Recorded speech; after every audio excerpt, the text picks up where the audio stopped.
Hi there, I'm Crazy Dave, and I'd like to talk to you about carbon dioxide. Now, CO2 has a bad name because it's a greenhouse gas, which is bad for the environment.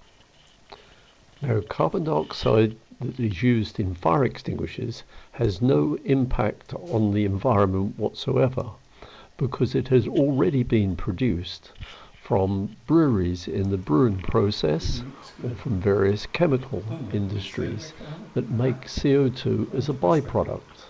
This is captured, stored, and then used as a fire extinguisher later. So it was already on its way to the environment. We merely delayed it.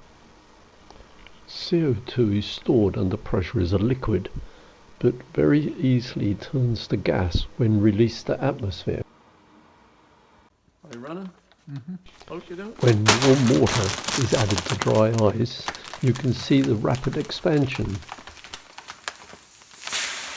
CO2 is a very efficient fire extinguisher agent, where liquids will only form the shape of their container. Expanding gas will completely fill the available space.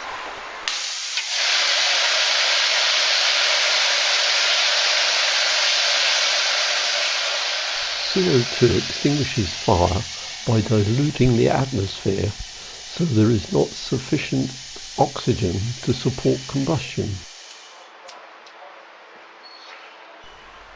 Although CO2 is an asphyxiant, a well-designed system poses no danger, as humans can be quite safely exposed to concentrations up to 5% by volume.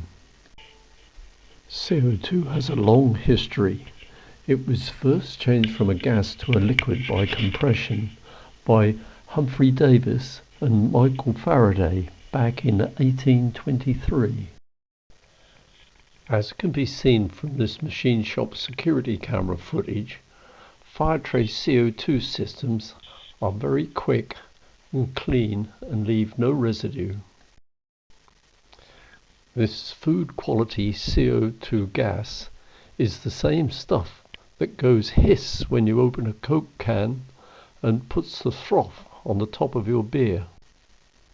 And as it has already been captured from atmosphere, its release has no additional environmental impact.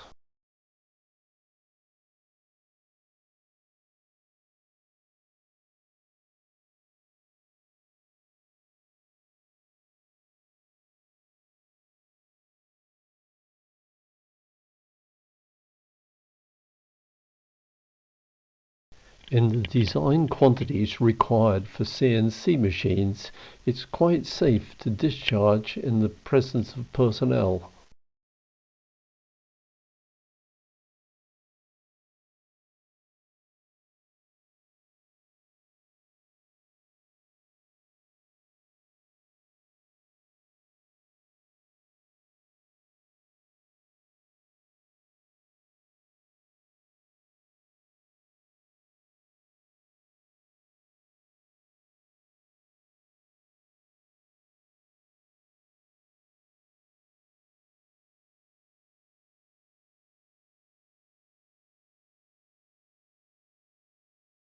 Let me repeat, Firetrace CO2 systems are designed to be green, clean, and safe to use.